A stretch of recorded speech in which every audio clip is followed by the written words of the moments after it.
Imagine you're watching a gripping detective movie. The hero moves silently, eyes locked on the suspect, analyzing every move, completely undetected. Every breath, every glance, every tiny clue is noticed, while the rest of the world fades into the background. The tension builds. The stakes are high, and yet the detective remains completely focused, unshaken, unstoppable. Now, what if you could harness that same level of focus in your own life? Imagine being able to shut out distractions, fully immerse yourself in your work, and perform at your absolute best, just like a detective locked onto a target. What could you achieve if your mind was trained to stay sharp, present, and undisturbed? In this summary, we'll uncover the hidden power of focus, how it works, why it matters, and how you can master it. You'll discover that distractions aren't always the enemy, and that learning to balance deep concentration with moments of mental flexibility is the key to both productivity and creativity.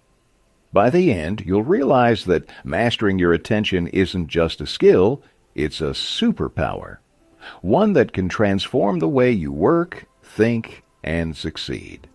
Stay with me, because what you're about to learn could change everything. Selective attention. When Daniel Goleman was a teenager, he had an unusual ability. During his chemistry class, he would hear the loud sound of a musical instrument playing nearby, yet he managed to memorize his lessons effortlessly. Later in life, when he worked as a writer for the New York Times, he applied the same skill. The newsroom was always noisy, writers discussing their work, chairs scraping against the floor, the rustling of papers, and the constant tapping of keyboards. But none of it seemed to matter. Just as he had done in his childhood, he remained deeply focused, unaffected by the surrounding chaos. This type of focus is known as selective attention, the ability to concentrate so deeply on one thing that external stimuli become irrelevant. While Goleman focused entirely on his writing, his other senses, like hearing, continued to process sounds, but they did not interfere with his concentration. The real question is, why do we struggle with selective attention? The biggest challenge comes from distractions, which can be of two types: sensory distractions and emotional distractions. Sensory distractions are external disturbances like background noise, just as Goleman experienced in his newsroom. It's similar to trying to focus while sitting on an uncomfortable chair. Your mind keeps drifting back to the discomfort. However, emotional distractions are even more powerful. Imagine sitting in a cafe, deeply engrossed in checking your emails.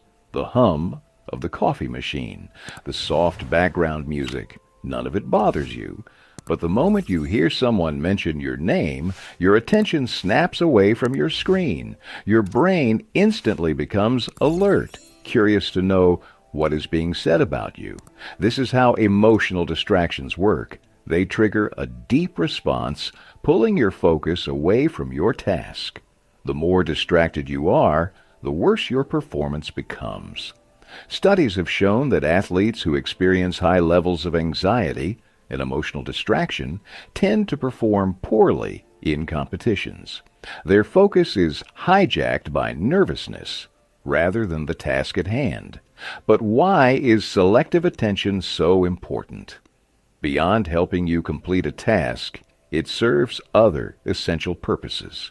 One of the biggest advantages is that it shields you from emotional distractions. For example, imagine facing a difficult situation. Let's say, going through a breakup right before your final exams. If you have strong selective attention, you'll still be able to concentrate on your studies instead of letting emotions overwhelm you. Another benefit is that it prevents you from getting stuck in a loop of negative thoughts. Many people dwell on their past mistakes, feeling hopeless and discouraged. But if you train your mind to focus on what truly matters, you can break free from this cycle and move forward with confidence. Selective attention is also crucial when facing challenges. Suppose you set a goal but fail to achieve it.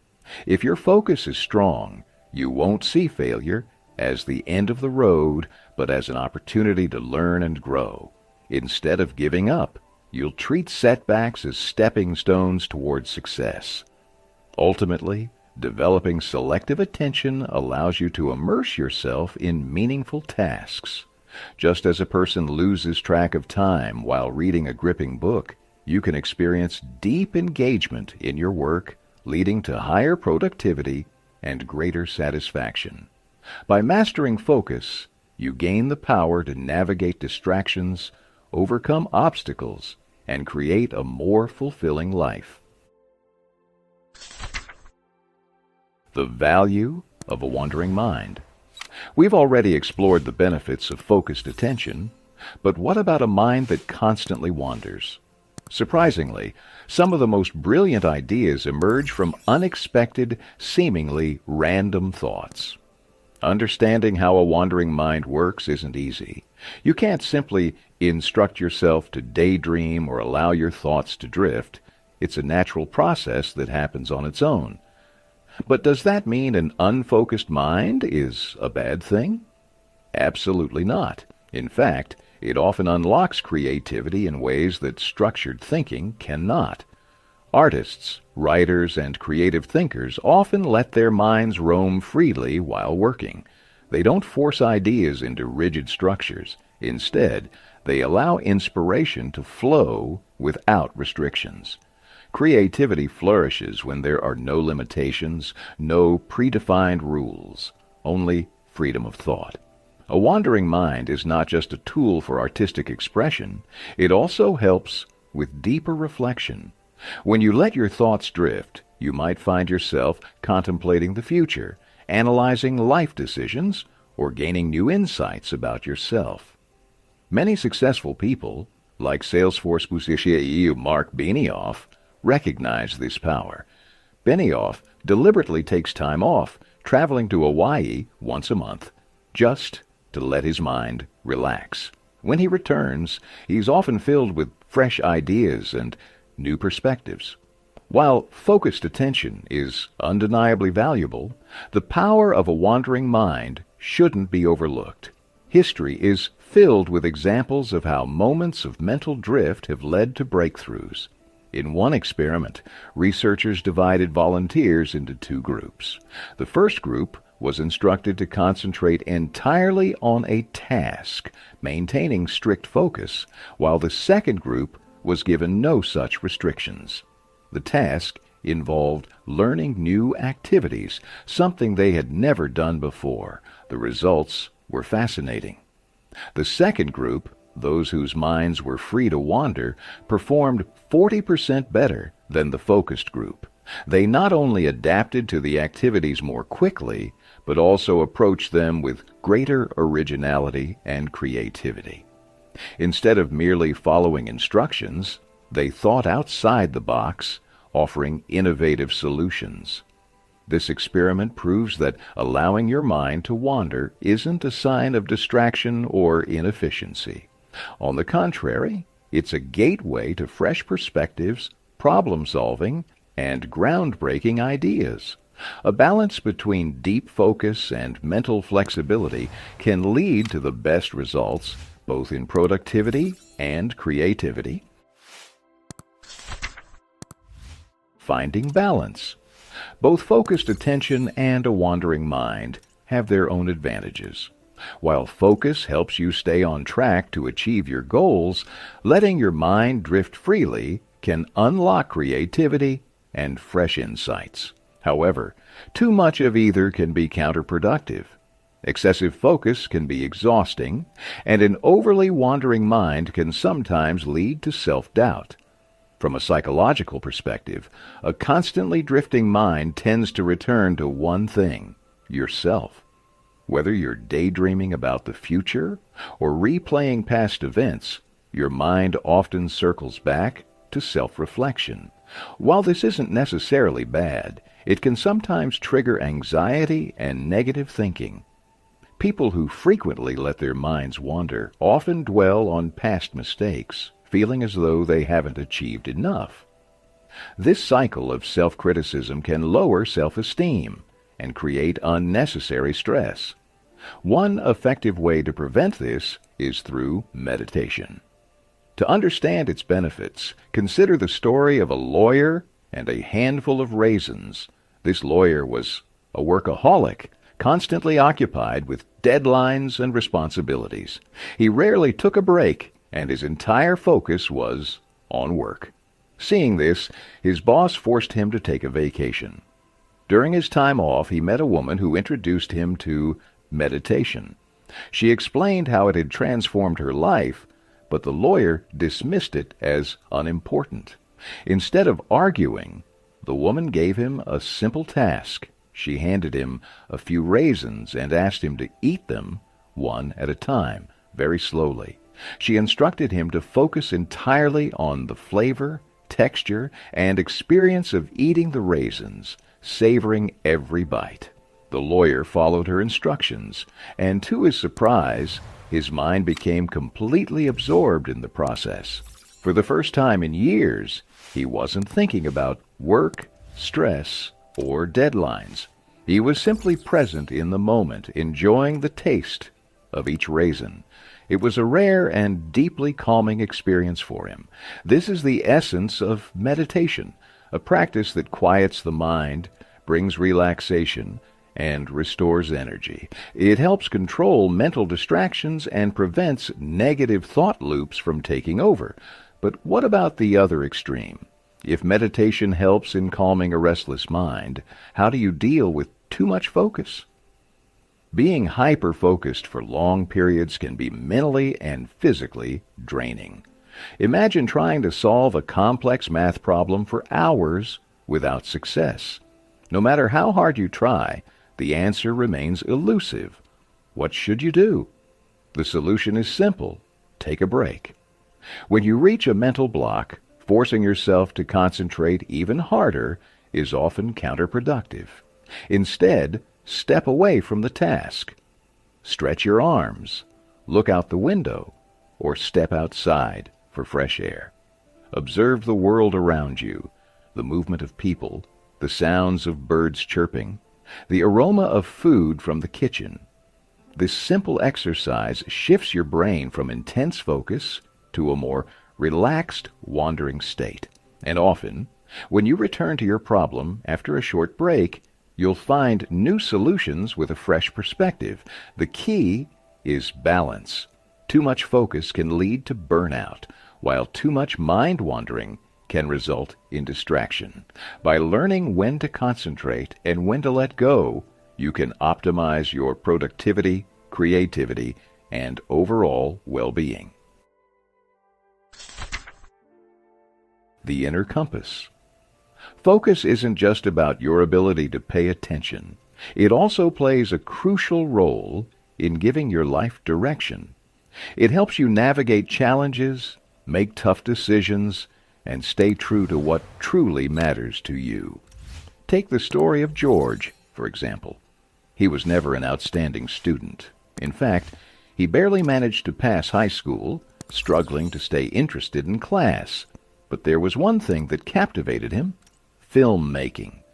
Unlike his academic subjects, film drew him in completely, and before long, he found himself working as an assistant director on small projects. However, the film industry is tough.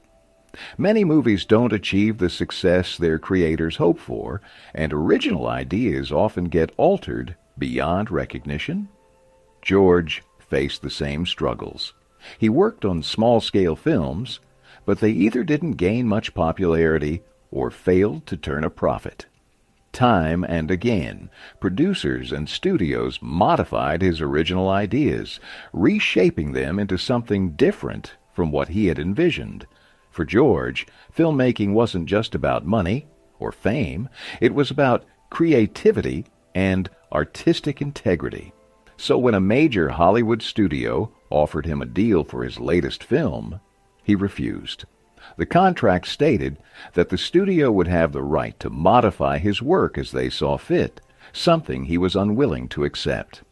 Determined to bring his vision to life, George went from studio to studio, searching for one that would honor his creative vision. It wasn't easy. 9 studios turned him down, but on his 10th attempt he finally found one that agreed to produce his film without making changes to his original idea. That filmmaker was George Lucas, and the film he fought so hard for was Star Wars. Today, Star Wars is more than just a movie. It's a legendary franchise that reshaped the film industry. But its success wouldn't have been possible if Lucas had compromised his vision. Had he allowed other studios to make changes to his work, Star Wars might never have reached its iconic status. What set Lucas apart was self-awareness. He knew what he valued most and refused to compromise on it. Self-awareness acts as an inner compass, guiding you toward decisions that align with your deepest values. It helps you stand firm in what you believe in, even when faced with difficult choices. Think of self-awareness as a conversation between your mind and body. It tells you what feels right and what doesn't. It helps you recognize your strengths, your passions, and the path that truly fulfills you. In many ways, self-awareness is the ultimate form of focus, not just on a task, but on the life you want to live. A recipe for self-control. Teaching a child to focus is no easy task.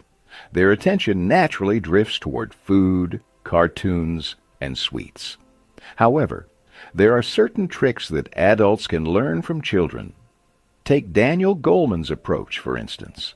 Whenever his 2-year-old son threw a tantrum, he wouldn't argue or try to reason with him. Instead, he would quickly distract him, pointing at a bird or an animal nearby and asking, "Look, what's that?"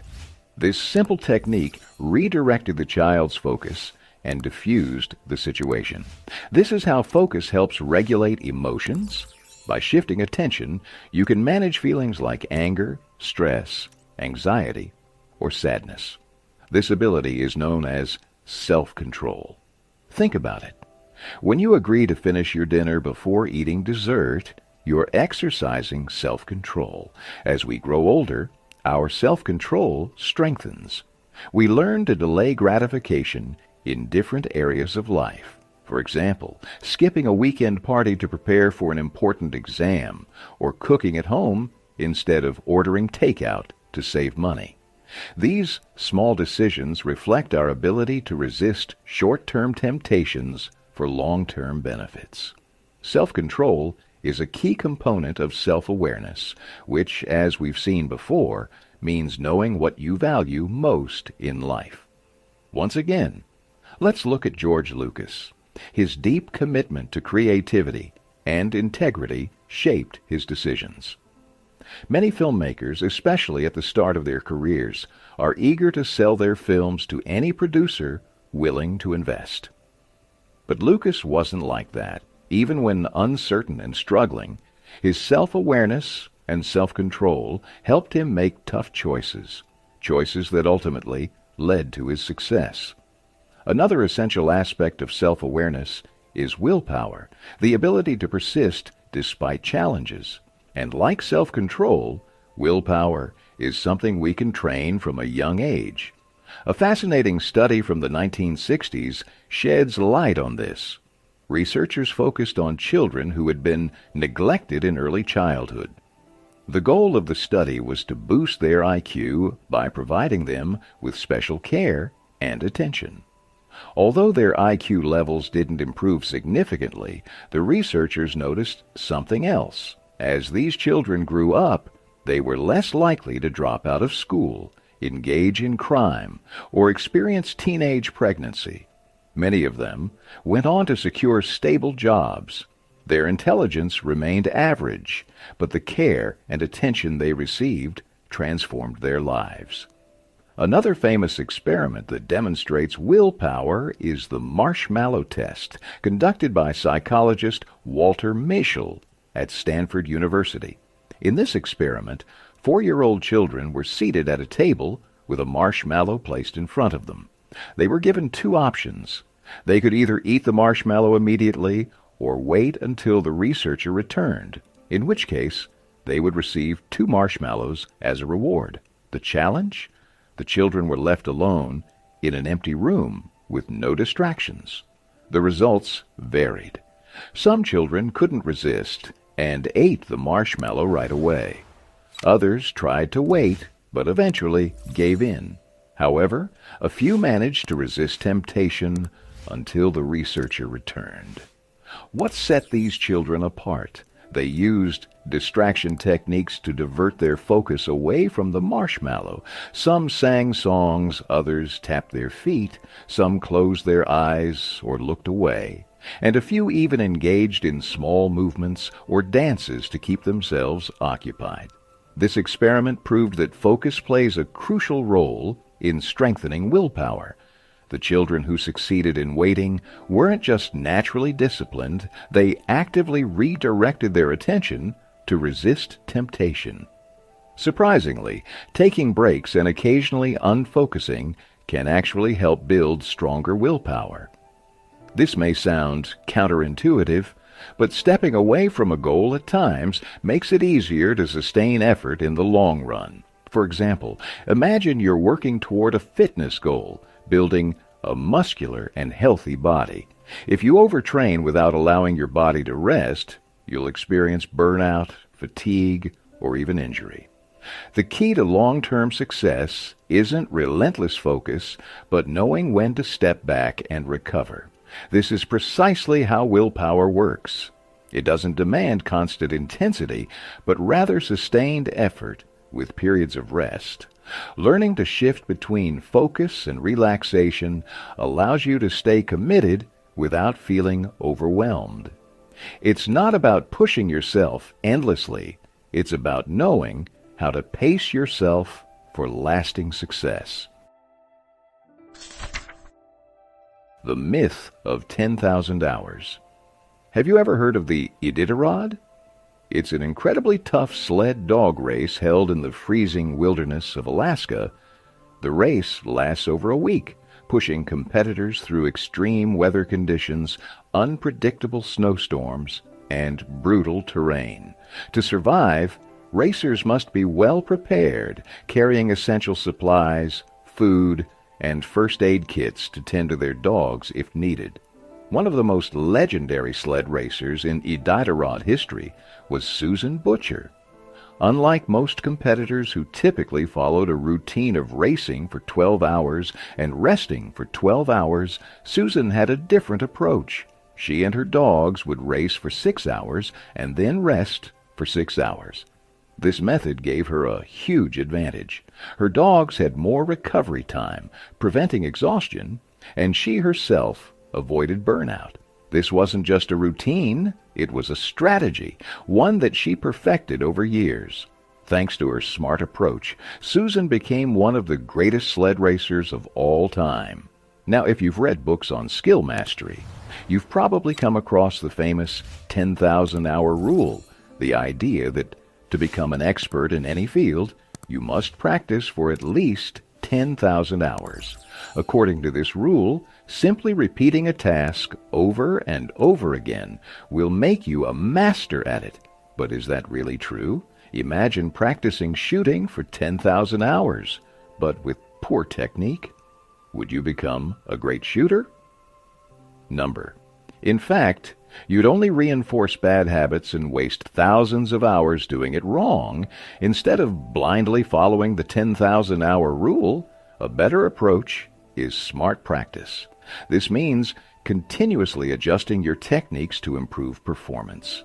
It's about focused attention, paying close attention to even the smallest mistakes and correcting them. This is why dance studios have full-length mirrors from floor to ceiling, so that dancers can analyze every move, catch errors, and refine their technique. The key difference between those who remain average and those who excel is how they practice. Some people are satisfied with repeating the same level of performance over and over again. They don't actively seek improvement. They're just content with maintaining their current abilities. But people with focused attention are different. They are constantly thinking, how can I improve? They seek out experts, ask for feedback, and continuously push themselves beyond their limits. It's not hours of practice that create expertise. It's focus and the desire to learn. Another crucial factor is avoiding autopilot mode. When you become highly skilled at something, it's easy to start performing it automatically without thinking. For example, you might cook breakfast while watching TV or exercise while having a conversation. These tasks have become second nature, requiring little thought. While familiarity with a task isn't a bad thing, falling into autopilot mode is dangerous when it comes to skill mastery. When you stop paying close attention to what you're doing, you stop improving. This is where performance starts to decline, not because of lack of effort, but because of lack of focus. In the end, expertise isn't about mindlessly repeating a task for thousands of hours. It's about staying fully engaged, correcting mistakes, and actively seeking improvement. That's the real secret to mastery. Conclusion. Throughout this journey, you've discovered how focused attention can help you achieve excellence.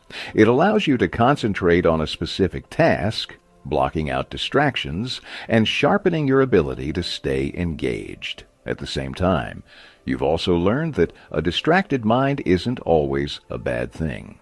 While excessive distraction can lower productivity, allowing your mind to wander occasionally can boost creativity and relaxation. Many artists and writers thrive because they embrace mental drift, using it as a tool for inspiration. However, if distractions get out of control, meditation can help you regain focus, training your mind to concentrate with a calm and relaxed approach. Finding the right balance between focus and a wandering mind is essential. Too much focus can be exhausting, so taking breaks is necessary. Shifting your attention occasionally by listening to nature, breathing deeply, or simply stepping away can refresh your mind and help you maintain long-term concentration. You've also explored self-awareness, which acts as an inner compass, guiding you toward decisions that align with your values. In addition, self-control and willpower play crucial roles in maintaining focus. While self-control helps you say no to distractions that derail your progress, willpower gives you the strength to persist despite challenges. Another key insight was debunking the 10,000-hour rule. Mastery isn't just about putting in countless hours of practice, it's about focused improvement. Simply repeating an action won't make you an expert, but paying close attention to your mistakes, learning from them, and seeking feedback will. At times, life can feel confusing, making it difficult to decide where to direct your energy. This uncertainty often stems from a lack of clarity about what truly matters to you. But now you understand how to harness focused attention and use it as a tool to create meaningful progress. Whatever you focus on, you will achieve. Stay committed to your path, take breaks when needed, and keep improving. With time and dedication, you will see your dreams transform into reality. Focus, relax, persist, and success will follow.